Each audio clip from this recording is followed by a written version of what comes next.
Alors, le suspense est entretenu depuis quelques semaines. C'est finalement demain que sera dévoilé le duo candidat pour l'élection présidentielle d'avril 2026 au niveau des démocrates. Alors, à quoi peut-on s'attendre, Maurice Guédinon? Il faut d'abord, selon certaines informations, la commission a fini de travailler et des noms ont été proposés au Haut Conseil des sages du parti, et parmi les noms proposés, ils vont étudier et finalement choisir ce duo ou choisir celui qui sera véritablement le ticket gagnant. Le porte-flambeau. Le porte-flambeau. Et son colistier ou sa colistière. Voilà. Donc, surtout l'opposition dirigée par Boni Yayi a appris de certaines erreurs. Et ils ne vont pas se permettre encore de faire d'autres erreurs. Il faut que celui qu'on va choisir soit véritablement quelqu'un qui est membre de notre parti politique et qu'on a tout le temps vu quand on faisait le combat. C'est le premier critère. Mais il faudrait qu'il soit actif. Actif. Quelqu'un qu'eux-mêmes, ils ont vu. Il aurait été actif sur le terrain. Sur le terrain.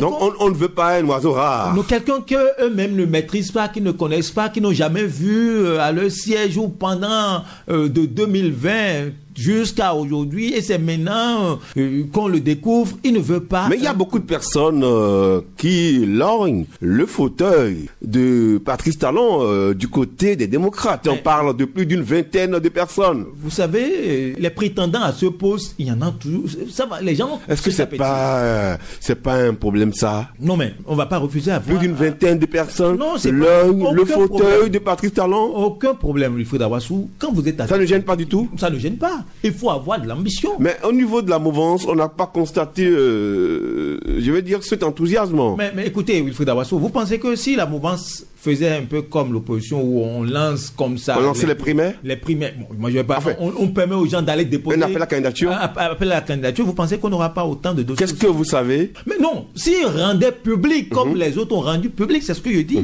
Vous pensez qu'on n'aura pas autant de candidatures? Ce que je sais... Et ce dont je parle, c'est que eux, ils ont c'est ouvert et on a entendu. Voulez-vous dire que la fonction présidentielle intéresse beaucoup de personnes dans le pays? Mais une chose est sûre, les gens sont acteurs politiques, et quand on dit acteurs politiques, c'est des gens qui aspirent à gouverner, et les gens ont trouvé que ils ont du potentiel pour servir leur pays. Donc, on ne va pas le leur refuser. Donc, ils sont capables de succéder à Patrice Talon et de faire mieux que lui. C'est à leur parti de dire que oui, tu es qualifié. Alors, parmi les prétendants au fauteuil présidentiel, on a vu circuler sur les réseaux sociaux et dans la presse un certain nom, hein? Oui.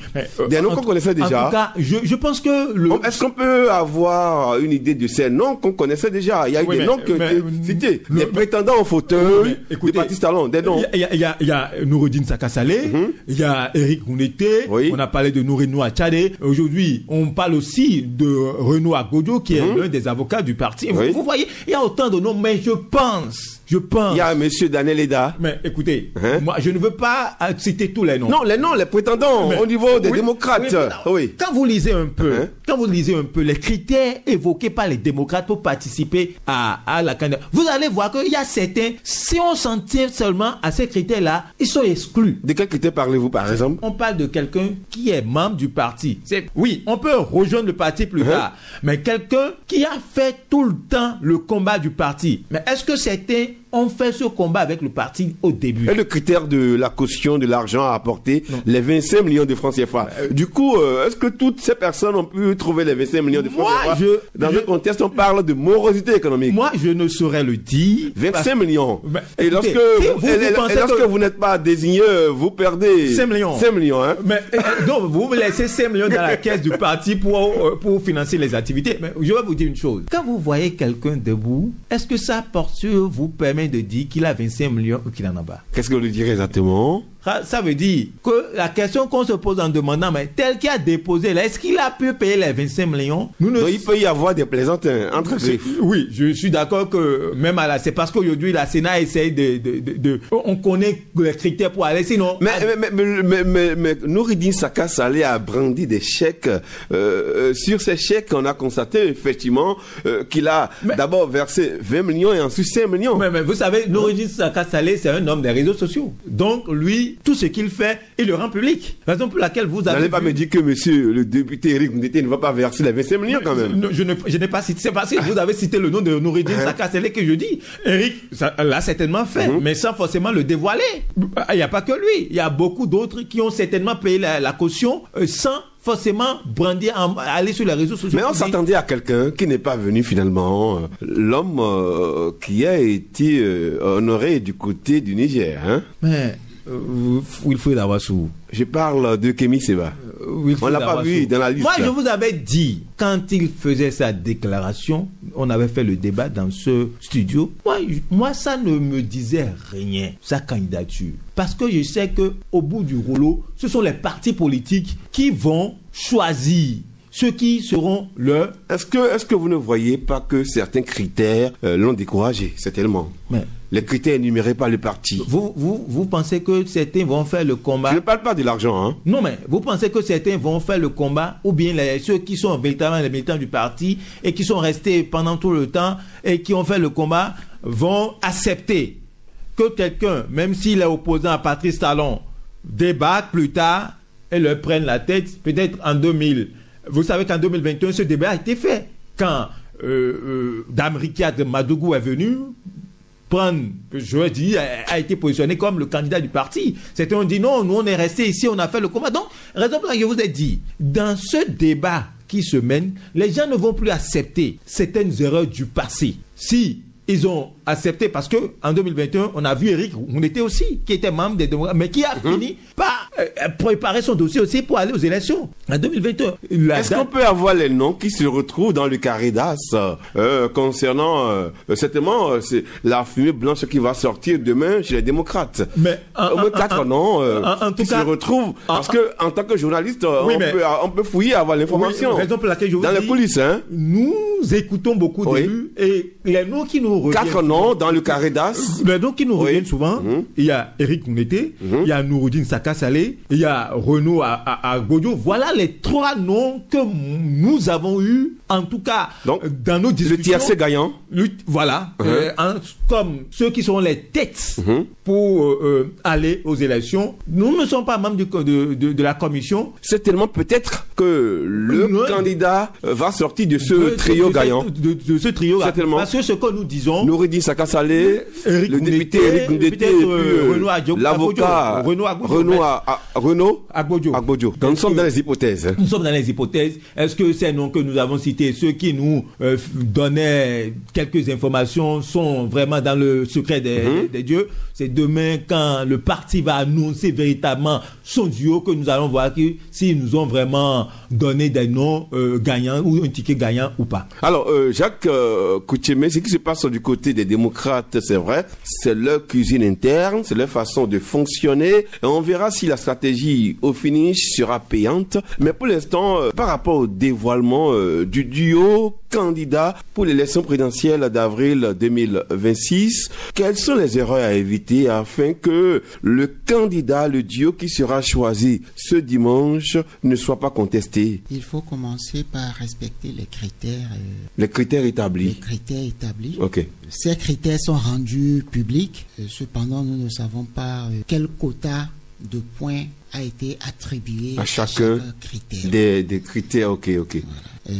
De toutes les façons, si ces critères... Donc si les critères sont respectés par la commission... Si ces critères sont respectés, ok, et que le meilleur émerge, je crois que le dernier virage qui constitue demain, qui est pratiquement une assise nationale ou un comité national pour désigner le candidat, devrait être pour aplanir les divergences, pour apaiser les mécontents, parce qu'il y aura toujours de mécontents. Ah, il y aura toujours des mécontents. Il y aura toujours des mécontents. Quel que soit ce qui sera fait. Quel que soit ce qui sera fait, il y aura toujours des mécontents parce qu'il y a des intérêts que les uns et les autres défendent. Déjà, avec une vingtaine de candidatures, est-ce que c'est pas compliqué? 34 candidatures. Bon, moi 34 candidatures. C'est pas trop? Non, c'est pas trop. Dans un parti politique, il y a ce que nous appelons les courants. Et j'estime que les 34 prétendants représentent chacun en courant. Ok.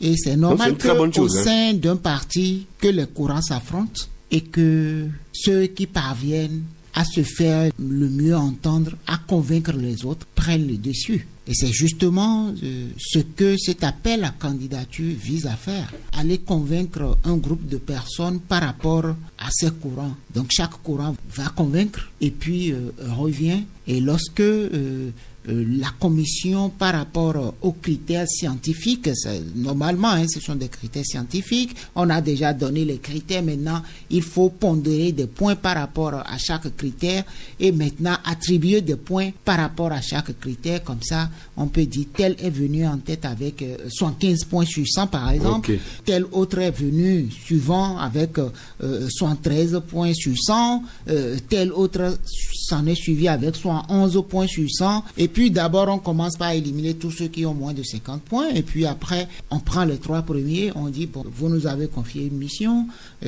cette mission nous a permis d'avoir les 3 premiers par rapport aux critères et par rapport à d'autres critères que nous ne maîtrisons pas.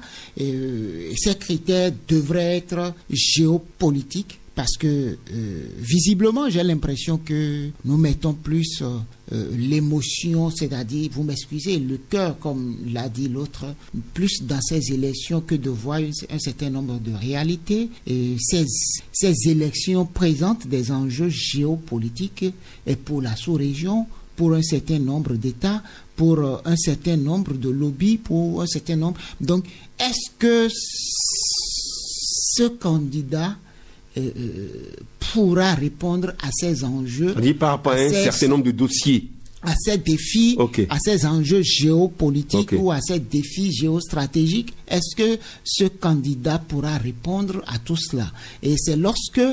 Alors quand vous parlez de défis géopolitiques, à quoi faites-vous allusion? Nous sommes dans un contexte aujourd'hui où Togo observe très bien ce qui se passe au Bénin. Et le Togo, un pays où il y a trop d'alternance, comparé au Togo où il n'y a pratiquement pas d'alternance, c'est gênant pour le Togo. Je prends juste cet exemple. Le Togo a intérêt à travailler à ce que celui qui va prendre le pouvoir, par exemple, réponde à son profil, puisse agir en sorte que lui soit moins dérangé là-bas. Il n'y a pas que le Togo. Non, je prends par exemple... Vous avez pris l'exemple du Togo. Je prends également l'exemple de nos amis de l'AES. Le Niger, le Burkina Faso et le Mali. Ils ont besoin d'une façade maritime. Le Togo, malgré que le Togo leur a offert son port, le Togo, le trafic ou du moins le transport, les routes du Togo ont un désavantage par rapport aux routes du Bénin. Et donc, ils ont besoin du Bénin. Et avoir besoin du Bénin, c'est qu'il faut un président qui leur soit favorable, qui ne leur mette pas la pression pour qu'ils organisent les élections, ainsi de suite. Donc, vous comprenez, le Togo n'a pas besoin qu'on organise trop ou qu'il y ait trop de démocratie au Bénin. L'AES qui a une tendance souverainiste entre griffes, et puis eux aussi, ils ont besoin de quelqu'un qui leur soit favorable. Mais au-delà... Donc, vous voulez dire que ce qui se passe au Bénin intéresse nos frères et sœurs de la sous-région et du monde entier. Je dirais mieux, okay. Il y a aussi nos amis, les groupes armés non identifiés, qui posent des actes terroristes un peu partout dans la région. Ok. Ceux-là, ils ont besoin également du Bénin comme base arrière logistique, c'est-à-dire qu'ils ne vont pas s'installer au Bénin, mais ils doivent pouvoir gérer leur approvisionnement à partir du Bénin. Parce que lorsque on prend la sous-région, le Bénin... il y a plusieurs enjeux. Il y a plusieurs enjeux au-delà de ce qui fait le débat au Bénin. Donc le candidat, il doit être conscient de tout ça. Il doit être conscient et il doit intégrer l'ensemble de ces enjeux. Et le pays colonisateur de ces enjeux. Et le pays colonisateur. Je dis, quand j'évoque le défi de la sécurité avec les groupes djihadistes, par exemple, ou les groupes terroristes, comprenez que cet enjeu va au-delà du Bénin ou de la sous-région, au-delà du choix qui sera opéré par le comité et même il se peut que le meilleur qui soit arrivé en tête ne soit pas désigné compte tenu d'un certain nombre d'enjeux et compte tenu du positionnement du parti politique par rapport à ces défis. Et donc, ces noms qui circulent, moi, je ne serais pas étonné qu'on balaie les 3 premiers et qu'on aille chercher quelqu'un qui, contrairement à ce que souhaiteraient les militants, n'aurait pas mouillé suffisamment le maillot au sein du parti et autres. C'est lié au positionnement du parti, exactement comme la mouvance présidentielle au pouvoir a fait. A priori, beaucoup, c'est vrai qu'il n'y a pas eu beaucoup de noms qui ont circulé par rapport à cette mouvance, mais déjà parmi les noms qui ont circulé, si ce choix a été fait, c'est compte tenu d'un certain nombre de paramètres, pas seulement de géopolitique. Donc on ne désigne pas S. Nilo. Non, on ne désigne pas parce qu'on a envie de désigner Tantampion. Beaucoup ne comprennent pas pourquoi... Quelles sont vos relations en tant que candidat? Au-delà de cela. Quand vous parlez de relations, je dirais, quel est le positionnement du parti? Et quels sont vos faibles par rapport à ce positionnement? Quel est votre aliment par rapport à ce positionnement? C'est de cela qu'il s'agit d'abord. Et c'est pour cela que je dis toujours, lorsque le positionnement est clair, cela a le mérite de savoir quelles sont les orientations que vous voulez faire. Aujourd'hui, déjà au niveau du parti, de ce parti de l'opposition, on connaît moins du moins le positionnement géopolitique. Sinon, à part aller vers les amis de l'AES pour leur dire non, nous sommes frères, restons ensemble et tout, à part quelques accointances que nous connaissons avec certaines personnes, avec Niam Lomé et consorts, quel est leur positionnement avec le Nigeria? Quel est leur positionnement avec le Tchad? Parce que le Tchad aussi a un intérêt au Bénin. Et par rapport à la CEDEAO, il y a tellement d'enjeux qu'au-delà de nos cœurs, il faut que la tête prenne le dessus. Et lorsque la tête va prendre le dessus, il y aura peut-être beaucoup de mécontents. Il y aura des gens qui vont critiquer, qui vont grécher les dents, et ça se comprend. Mais malheureusement, c'est comme ça les choses. Ce qui est clair, tout finira par être dévoilé, Maurice Guédénon. Oui, mais même si on prend tout le temps. Oui, mais tout finira. Et la Sénat attend. Oui, mais c'est depuis hier, il n'a pas passé la journée d'hier sans avoir enregistré aucun candidat ou aucun de candidature. Je suis d'accord avec Jacques Manassé qui parle du contexte géopolitique. Il y a des enjeux. Par rapport à la désignation du candidat. Mais j'aimerais souligner à mon ami Jacques que je suis d'accord pour tout ce qu'il a dit, mais les militants ne regardent pas, les électeurs surtout ne regardent pas ça. Okay. Je vous ai toujours dit dans ce studio que les électeurs ont leurs critères de choix que nous, journalistes et autres, nous ne maîtrisons même pas. Quand le peuple choisit, vous êtes obligé en tant que pays voisin de coopérer avec celui-là. C'est ça. C'est passé dans la sous-région. Mais, je vous dis, à des moments donnés, ce sont eux qui vous donnent la ligne et vous serez obligé plus tard de les suivre. Oui, il y a des enjeux géopolitiques. Jacques a évoqué un certain nombre d'éléments. Donc, vous voulez dire que le peuple est toujours au cœur, au centre du tout. Et le peuple a le dernier mot. Qui sont ceux qui iront dans les urnes le 12 avril 2026 avec un bulletin choisi, celui qui sera le prochain président? Ce n'est pas ceux qui nous entourent. C'est vrai, ils ont leur mot, ils veulent bien, ils ont des penchants peut-être pour des duos, pour des courants politiques, mais finalement, ce sont les électeurs du Bénin qui vont désigner celui qui aura la destinée de leur pays et celui-là... Donc, vous voulez dire exactement qu'on est obligé de coopérer, de travailler avec celui que le peuple va choisir. Mais c'est tout. Parce que celui-là, plus tard, avec les enjeux, il trouvera les moyens de mettre en confiance ceux qui nous entourent et de renouer, si en temps on estimait que la coopération avait pris un coup, de renouer avec tout cela, parce qu'on n'a pas d'ennemi éternel. On peut avoir pas le passé, on peut ne pas s'entendre sur des sujets donnés, sur des questions données, mais on peut, quand la tête change, je pense que l'enjeu, il est là. Et c'est ça d'abord, parce qu'en dehors de la mouvance, qui a déjà fait son choix et qui, même s'il y a des frustrés, des mécontents, ne peuvent pas l'exprimer ouvertement au sein de l'opposition, s'ils font mal, un mauvais casting, ne soyez pas surpris que ouvertement les gens prennent la parole pour le dire, parce que là-bas, il faut le dire ouvertement. Donc, vous pensez que l'erreur serait de laisser tomber le trio qui va être peut-être choisi par la commission et de vouloir imposer un oiseau rare? Oui, mais c'est ça. Et vous voyez, même vous entendez les responsables de ce parti ou même certains acteurs de ce parti appellent les électeurs au calme pour dire si ça prend du temps, c'est que nous ne voulons pas vous décevoir à la fin. Pour les apaiser. Il faudrait que celui qui sera désigné émane effectivement de la liste de ceux qui ont déposé leur dossier. Mais c'est clair, on ne peut pas ne pas choisir dans ces 34. On ne peut pas ne pas choisir dans ces 34. Parce que... Fait autrement, ça serait fatal pour le parti. Oui, en tout cas, c'est mon point de vue sur le sujet. Et je pense que les acteurs eux-mêmes, sur cet aspect, sont en train de réfléchir, et s'ils rassurent chaque fois, s'ils répètent chaque fois, nous voulons, même si l'attente est longue, c'est pour qu'à la fin, on vous présente quelque chose que vous allez aimer. C'est peut-être ça. Le leader du parti, Boni Yayi, n'a-t-il pas son mot à placer dans ce choix-là? Mais il faut savoir, tout à l'heure en parlant, je vous ai parlé du collège des sages du parti.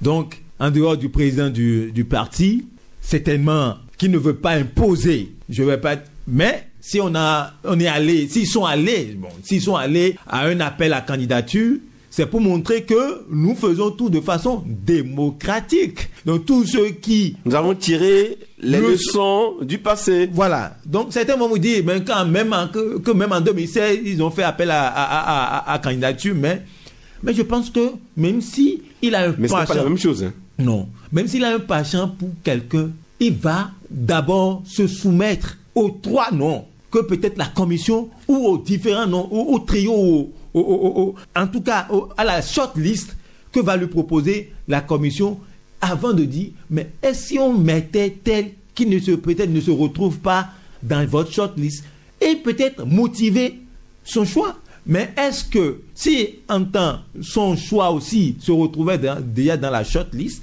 il va les écouter. Alors, beaucoup n'ont pas compris pourquoi certains avocats ont saisi la Cour constitutionnelle par rapport à ce qui se passe du côté du parti Les Démocrates. Mais, il faut d'abord... Moi-même, à un moment donné, je me suis demandé, mais pourquoi?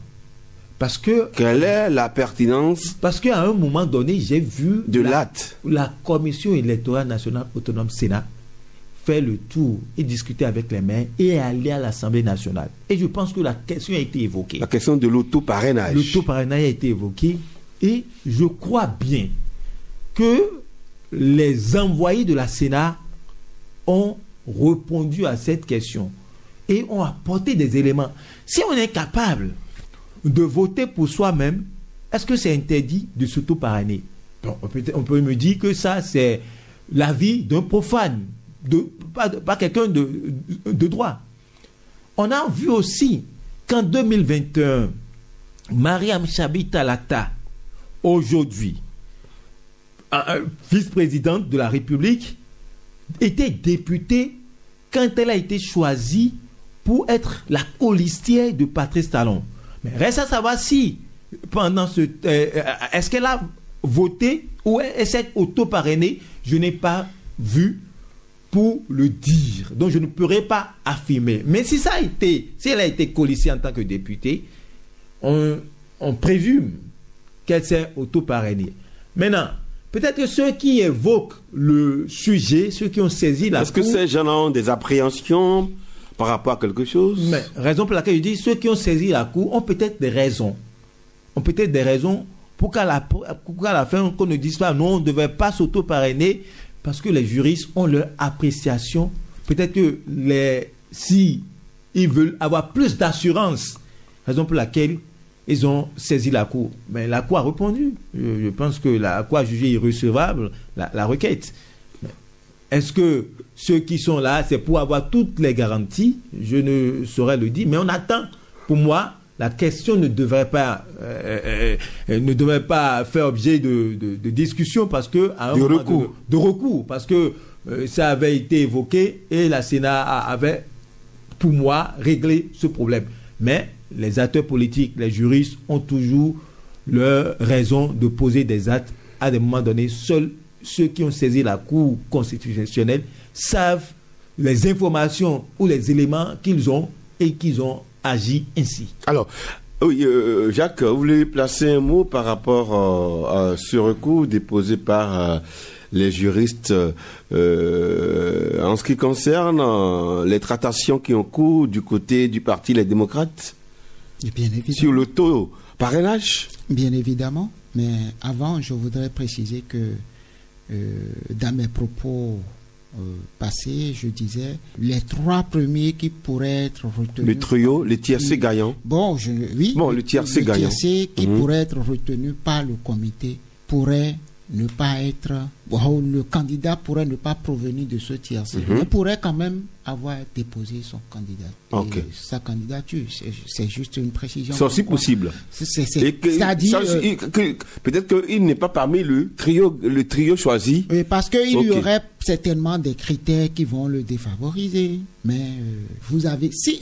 il serait malséant qu'un parti aille chercher quelqu'un qui n'a pas déposé de dossier. Ok, vous n'avez pas dit ça. Donc, ceci étant, par rapport à ce recours... Mais la question de l'auto-parrainage avait été vidée par la Sénat. Je voudrais faire observer que ce recours, c'est recours.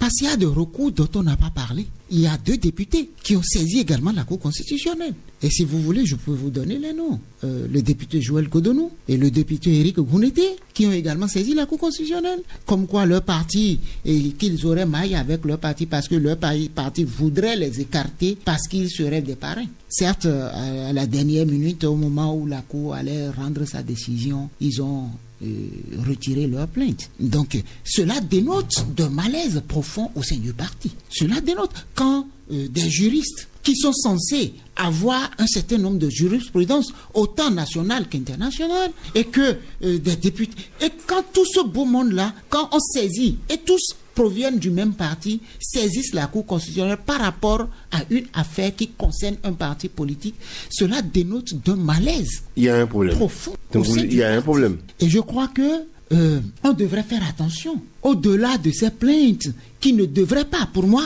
je l'ai toujours dit, je l'ai toujours évoqué, ce sujet n'est pas un sujet, c'est un non-sujet, c'est un non-débat ce qui s'est passé.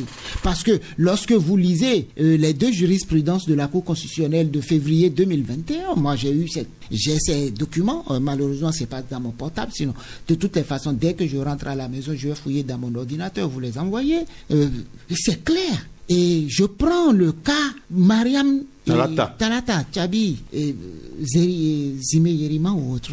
Elle était députée, mais elle a parrainé son duo candidat.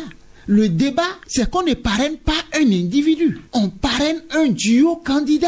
Et la Cour a bien précisé que le parrainage, c'est pour le duo candidat et non pour le candidat. Donc, vous ne comprenez pas la position de ces juristes-là. C'est comme si, parce que c'est moi qui signe les passeports au Bénin, je crois que le directeur général des élections a donné cet exemple-là, parce que je signe les passeports, est-ce que parce que moi-même j'ai besoin du passeport, je ne vais pas signer mon passeport? Bien entendu. Mais il y a un problème, cela dénote d'un malaise. Et moi, j'observe pour mieux comprendre ce malaise. C'est tout à fait logique qu'on s'auto-parraine. Disons, on parraine un duo. Donc, il n'y a pas de souci. Mais puisque quand je suis candidat, je vote quand pour moi-même. Je suis candidat pour une élection, je vote pour moi-même d'abord. Non? Ma voix compte. Ma voix compte. Donc, moi, ça me paraît... Est-ce qu'on ne peut pas parler de méconnaissance des tests? Non, je ne pense pas que ce soit une question de méconnaissance. Nous sommes en politique, et en politique...